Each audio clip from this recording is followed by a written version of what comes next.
Ndabaramukije cane bakunzi b'ikiganiro yaga muganga amagara meza kugubwa neza kuroranirwa mu vyanyu no mu banyu nivyo ndabipfurije. Ndabaha ikaze muri kino kiganiro cacu cuno musi aho dusaza tuganira canke tugasangira inyigisho ntungamagara hamwe n'impanuro ntungamagara.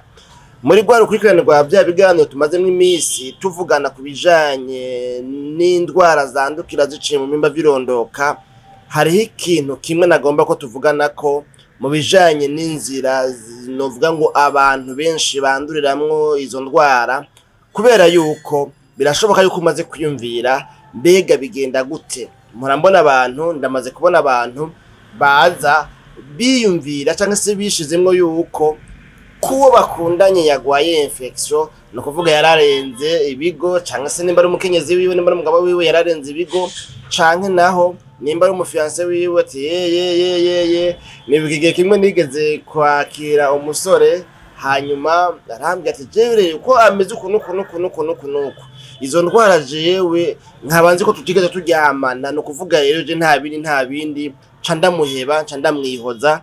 Muravyumva nyene vyama vyabaye mu buzima bwacu bwa misi yose mu makouple, ibintu nyene nk'ivyo umuntu akumva yuko nyene indwara zitwa ngo ni infection zo mu bihimba vy'irondoka atahandi hantu na hamwe zica. Iyo ibambewe ntabwo ariko kuri kuzuye 100%. Indwara zo mu bihimba vy'irondoka ni koko ni izo mu bihimba vy'irondoka nyene, ariko mugabo ntizama zandurwa kubera yuko habaye imibonano mpuzabitsina gusa oyaye, ahubwo birashoboka yuko umuntu ashobora kuzandura kubera yuko azanduye mu yindi nzira. Iyo yindi nzira rero nayo niyihe? Niyo narinzanwe no kubabwira. Murabona kino gihe turimwo ni gihe c'amajambere, ni gihe hariho amatwarete asiege, amatwarete y'ikizungu umuntu yicaramwo akumva nyene yuko yashitse mu majambere, yashitse mu kizungu. Ariko mugabo ari amatwarete ryashirahamwe mpuzamakungu gitaho amagara y'abantu kw'isi gitwa OMS riremeza yuko ari kimwe mu bintu abantu banduriramwo imigera y'indwara zandukira ziciye mu bihimba vy'irondoka. Kubera iki? Murabona ajya amatwarete y'ikizungu, uwuje wese umwanda mutoya, kandi muri urya mukoyo akoyoye hariho abagwaye infection, hariho abageze ku rwego mbere rwo gusoba amashira, hariho abageze ku rwego rw'uko mbere uvuga ngo mu bihimba vyabo indani basa no bamaze no kubora, ibintu nyene muravyumva nk'ivyo. Hanyuma rero burya ngo iyo habaye erere yo kudakorera isuku rihagije kajya kazu ka surwumwe, abagabo n'abagore barashobora kwanduramwo zirya infection. Ariko mugabo ngo na cane abagore canke abigeme. Kubera iki? Kubera ibihimba vyabo vy'irondoka twese turabize yuko uburyo biremwemwo uko bimeze nk'ivy'abahungu canke se nk'ivy'abagabo. Ibihimba vy'abagabo birapfunganye ku buryo novuga ngo imigera idapfa kuronka ingene yinjira ngo yandukire uyo mushingana cyangwa se uyo mugabo agiye kwituma muri kajya kazu cyangwa se kwihagarika muri kajya kazu ka surwumwe k'ikizungu bita ngo ni toilette à siège. Iyo umuntu rero agiye kwituma mu kwihagarikamwo, hanyuma ari amazi arimo yamige yaba abantu bose bitumyemo cyangwa se bihagaritsemo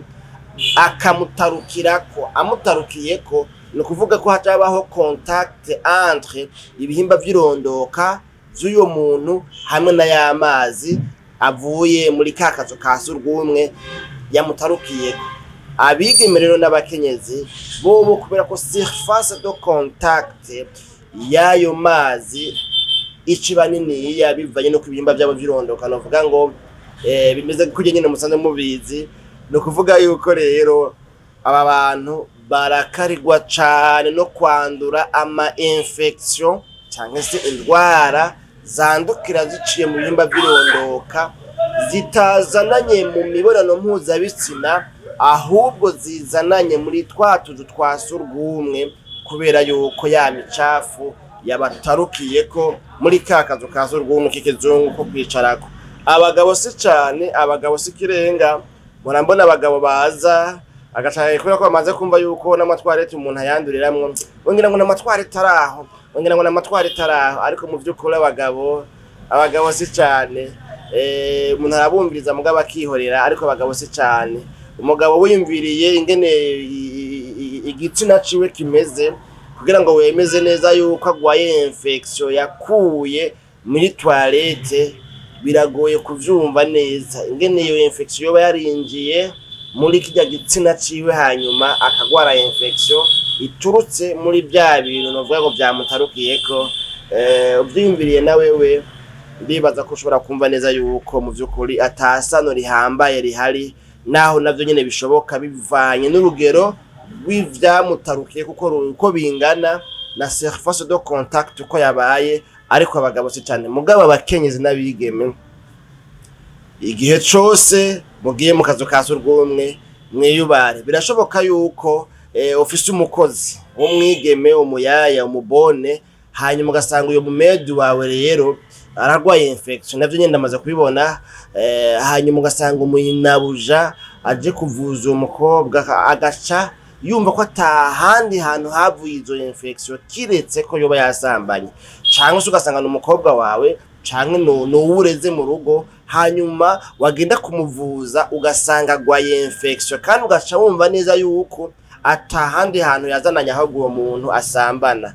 Wapi, birashoboka yuko mbere wanashaka akiri sugi yizigamye ataramenya icitwa umugabo canke icitwa umuhungu, ariko mugabo kubera uko kuntu ibihimba vy'umwigeme canke vy'umukenyezi bimeze, no kubera yuko mukoresha akazu ka surwumwe kumbure canke akoresha akazu ka surwumwe k'ikizungu agenda akicaramwo, nimba atavyitwaretse ngo abanza agira isuku neza, abone ko imicafu n'amazi byose bibanje kugenda, agashiramwo amazi akwiye, hanyuma abone kugakoresha, no kuvuga yuko arashobora kwandura. Uyo mwigeme naho yoba yarizigamye ataramenya icitwa umugabo, arashobora kwandura izi ndwara zandukira ziciye mu bihimba vy'irondoka. Ni kino kintu rero nari numva uno munsi twosangira, mwabigeme mwe, mwabakenyezi mwe, hange muragaba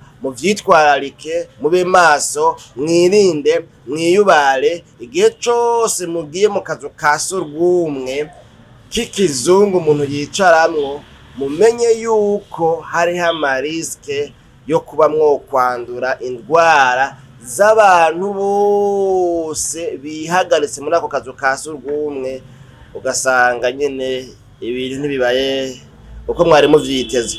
None rero nuko mukwiye kwitwararika cane imbere yo gukoresha akazu ka surwumwe, umuntu akagirane akabanza kugakorera isuku. Twararabiye hamwe ibintu bishika kuri 5 umuntu yokora mu ntumbero yo kugwanya no kwirinda izo ndwara zandukira ziciye mu bimba by'irondoka. Muri ivyo 5 twaravuzemwo iki kintu cyo gusukura neza akazu ka surwumwe, cari ikintu kigira 4. Muze munabe ikiganiro cavyo twarakigoze ingene umuntu yokwirinda izi infection, ivyo umuntu yokora. Nuko rero bakunzi b'ikiganiro Yaga Muganga, akaryoshe ntigahora mwitama.